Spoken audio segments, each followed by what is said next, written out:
2026 එලවල් exam එක ඉවරයි. සමහර නංගිල මල්ල ඇති මං එක්සෑම හොඳට කරා කියලා එයාලා හැමෝටම කන්ග්‍රැචුලේෂන්ස්. හැබැයි මඟද මේ වීඩියකින් කතා කරන්නේ එක්සෑමක හොඳර කරගන්න හම්බුනේ නැහැ. මං බලාපොරොත්තු වෙන රිසල්ට් එකට යන්න මට තව පාරක් ඒලවල් කරන්න වෙනවා කියලා ඊළඟ ශයයෙක් කරන්න තීරණය කරලා ඉවර නංගිල මල්ලිලට. Hi, I'm Malini, second year undergraduate in Faculty of Medicine, University of Colombo. මුලින්ම මේක මතක තියාගන්න අංගල මල්ලිලා. එක ෂයි එකක් කරගන්න බැරි වුණා කියලා ඒක ජීවිතය අවසානය නෙමෙයි. හැබැයි ෆස්ට් ෂයි එක නොවන තව ෂයි එකක් කරනවා කියලා කියන්න ලේසි ගමනකුත් නෙමෙයි. මොකද තව ෂයි එකක් කරද්දී ෆස්ට් ෂයි එකේ ඔයාට මුහුණ දෙන්න හම්බෙච්චි නැති ලොකු මානසික සටනකට ඔයාට මුහුණ දෙන්න වෙනවා. මොකද වෙන්නේ කියලා මං කියන්නද? ගෙදර අය වාගෙන තියාගත්ත හෝප්ස් ටික අතාරින්. සමහර විට දැන් සයින්ස් කරන්න ඕනේ නැහැ ආයේ. වෙන සබ්ජෙක්ට් ස්ට්‍රීම් එකකට මාරු වෙන්න කියලාත් කියයි. නෑදෑය අහල පහල ඉන්න මිනිස්සු රටේ නැති කතා කියයි. මහ ලොකුවට සයින්ස් කරන්න පටන් ගත්ත නේද? දැන් දැක්කද මොකද දැන් වෙලා තියෙන්නේ? මගේ කතා අනිවාර්යෙන්ම ඔයාට අහගන්න වෙනවා. මොකද මම පෞද්ගලිකව මගේ ෆස්ට් ෂයි එක කරද්දිත් සමහර මිනිස්සු මට කිව්වා ඇවිල්ලා බයෝග්‍රූප් පළියට මෙඩිසින් යන්න පුළුවන්ද කියලා මාවර හිතින් වට්ටන්න හදපු මිනිස්සු හිටියා. හැබැයි මම මගේ ෆස්ට් ෂයි එකේ රිසල්ට් වලින්ම ඒ හැමෝගෙම කටවල් ඇහෙන්න මගේ උත්තරේ තියලා ඉවරයි. ඉතින් මං ඔයාගෙන් අහන්නේ මිනිස්සු එකේ කතා කිව්වයි කියලා ඒවට වැටිලා අඬලා කරන ඊළඟ ෂයි එකේදීත් ඒ මිනිස්සුන්ගේ කතා ඇත්ත වෙන්න දෙනවද?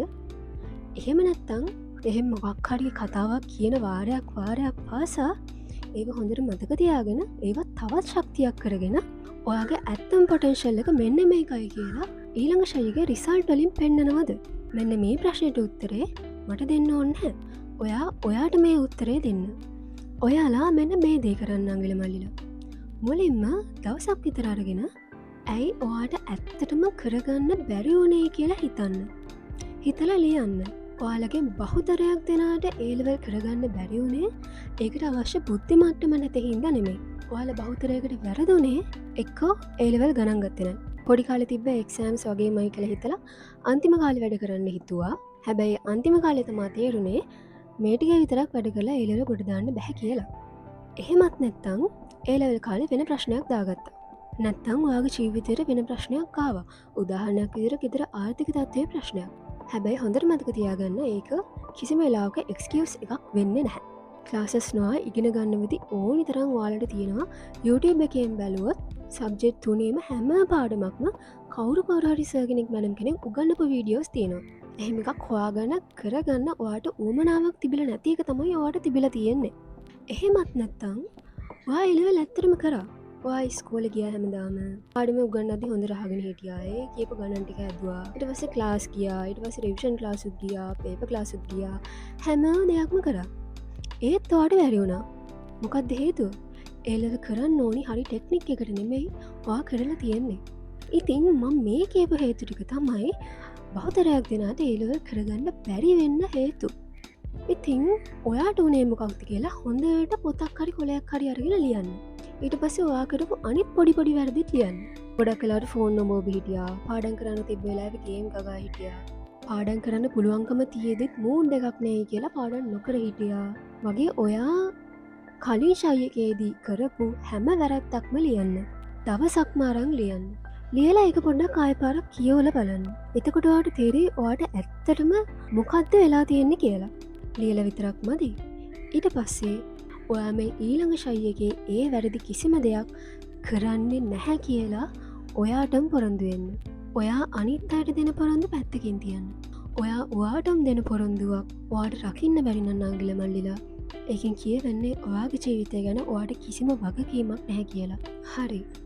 දැන් ඔයාගේ ඊළඟ අවුරුද්දේ ඔයාගේ ජීවිතය ප්ලෑන් එක ඔයා ගහලා ඉවරයි. ඊළඟට මම කියන්නම් වැඩ කරන්න ඕනි ප්ලෑන් එක.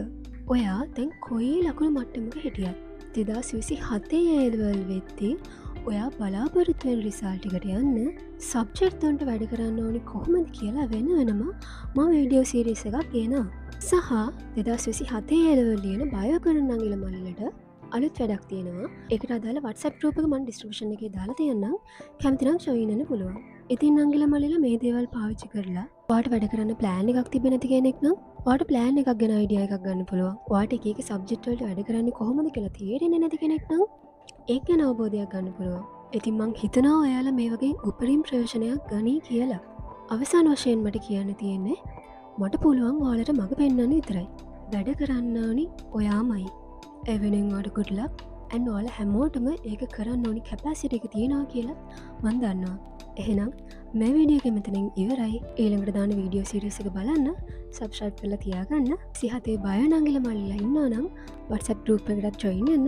යාළුවන්ටත් වැදගත් වෙයි කියලා හිතනවා නම් share කරන්න. මටත් like එකක් දාන්න යන්න. එහෙනම් ඊළඟට ගෙන වීඩියෝ සීරීස් එකකින් හම්බෙමු. bye.